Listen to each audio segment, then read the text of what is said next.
Pemirsa, Ketua Komnas HAM Perwakilan Papua, Fritz Ramande, bersama rombongan ditembak kelompok kriminal bersenjata Papua. Mereka diberondong tembakan saat mencari Ibtu Tommy Marbun, mantan Kasat Reskrim Polres Teluk Bintuni yang hingga kini masih menghilang.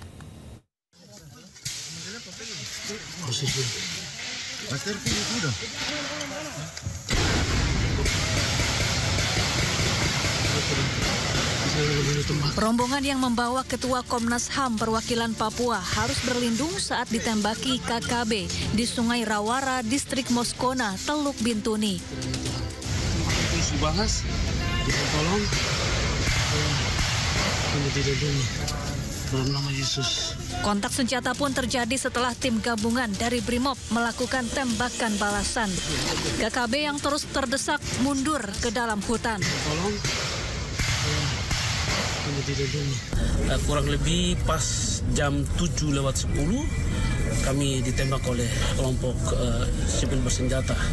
Kami berlima, syukur bisa selamat melakukan perlindungan diri. 4 kali ditembak dan syukur mendapat perlindungan dari anggota Brimob melakukan tembakan balasan dan kami bisa selamat di sini. Seluruh rombongan berhasil diselamatkan ke Distrik Moskona, Teluk Bintuni.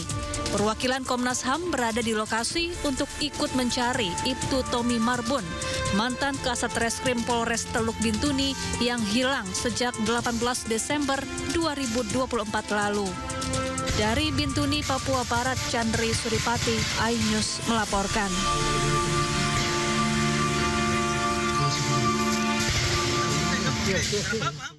Pemirsa, sebelumnya Ibtu Tommy Marbun dilaporkan hilang diduga usai kontak tembak dengan kelompok kriminal bersenjata Papua pada Desember tahun lalu.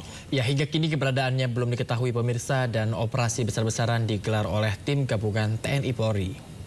Kepada Bapak Presiden yang terhormat, Bapak Prabowo, Bapak Kapolri, Bapak Kapolda, untuk memberikan perhatian lebih kepada tim yang melakukan evakuasi atau tim yang melakukan penyisiran.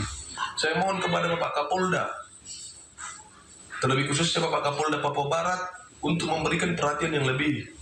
Saya mohon sekali Bapak, kita hanya ingin kita dapat kabar yang sepasti-pastinya bagaimana keadaan abang kita sekarang. Operasi pencarian personel Polri, Ibtu Tommy Samuel Marbun yang hilang di Papua terus digelar. Dalam operasi AB Moskona 2025, seorang personel Satgas harus dievakuasi setelah tersengat lebah. Meski sempat kritis, namun kondisinya terus membaik. Tadi baru saja kita evakuasi darurat personil Satgasar dari Korbrimob Polri yang tergabung dalam operasi Alfa Bravo Moskona 2025. Untuk Satgasar ini sudah mendahului ya, dari 4 hari yang lalu sudah berada di hutan. Operasi AB Moskona memasuki tahap ketiga. 510 personel gabungan dikerahkan untuk mencari mantan Kasat Reskrim Polres Teluk Bintuni, Ibtu Tommy Samuel Marbun. Upaya pencarian sebelumnya sempat dilakukan pada 18 sampai 31 Desember 2024 dan tahap kedua pada 27 Januari hingga 2 Februari 2025. Hingga kini, keluarga masih menunggu kejelasan nasib Ibtu Tommy Samuel Marbun yang masih belum diketahui keberadaannya. Mantan Kasat Reskrim Polres Bintuni ini diduga hilang usai kontak tembak dengan KKB Papua pada Desember 2024. Tim Liputan iNews melaporkan. Pemirsa, Kejaksaan Agung mengalihkan status penahanan Direktur Pemberitaan JAK TV Tian Bahtiar dari tahanan rutan menjadi tahanan kota. Pengalihan penahanan dilakukan dengan mempertimbangkan kesehatan tersangka yang memiliki riwayat penyakit serius. Kepala Pusat Penerangan Hukum Kejaksaan Agung, Harli Siregar, menyebut pengalihan penahanan tersebut telah dilaksanakan sejak 24 April 2025. Harli menjelaskan proses pengalihan penahanan telah melalui konsultasi dengan tim dokter dan dilengkapi dengan surat permohonan resmi dari pihak kuasa hukum tersangka. Selain itu, penyidik juga mensyaratkan jaminan dari istri tersangka untuk mendukung proses hukum sebagai bagian dari pengawasan Tian Bahtiar, dilengkapi dengan alat elektronik untuk memantau pergerakannya selama menjalani status tahanan kota.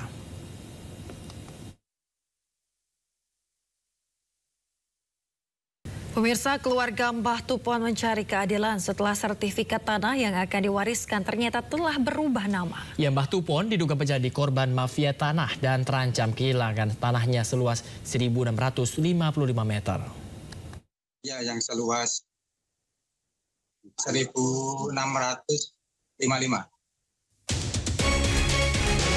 Inilah Heri Setiawan, anak Mbah Tupon yang menunjukkan tanah milik Mbah Tupon di mana sertifikatnya berubah nama tanpa sepengetahuan Mbah Tupon. Pihak keluarga telah melaporkan kejadian ini ke pihak kepolisian. Mbah Tupon tinggal di Bantul, Yogyakarta, diduga menjadi korban mafia tanah dan terancam kehilangan tanahnya seluas 1.655 meter. Keterangan anak Mbah Tupon, peristiwa ini diawali mantan anggota Dewan inisial BR yang membeli 298 meter persegi tanah Mbah Tupon. BR kemudian menawarkan bantuan untuk memecah tanah sisa milik Mbah Tupon menjadi 4 sertifikat.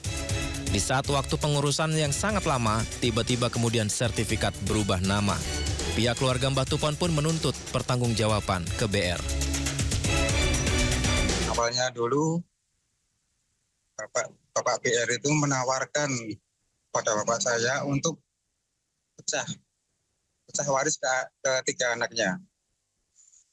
Nah, setelah berapa waktu bapak saya kan menanyakan soal sertifikat itu kepada Pak BR. Kata BR, Bapak BR itu jawab, baru proses Mbah, hanya mau membantu untuk pecah waris. Soalnya dia sudah menawarkan ke bapak saya, Mbah, ini sertifikat yang seluas 1.655, di mana kalau saya pecahkan menjadi 4 ke anak-anaknya. Udah balik nama ini, sini. Dulu pernah sempat datang ke rumah menanyakan, mau meminta pertanggungjawaban Bapak BR. Kenapa kok bisa jadi kayak gini, Pak? Ini dulu mantan DPR. Ya, saya dan keluarga berjuang untuk mempertahankan hak miliknya bapak saya. Sudah dilaporkan ke Polda DIY. Kenyataan pahit lainnya, sertifikat yang sudah berubah nama tersebut ternyata diagunkan ke bank dengan nilai pinjaman 1,5 miliar rupiah. Kasus ini pun sudah sampai ke pihak kepolisian dan Kementerian ATR BPN.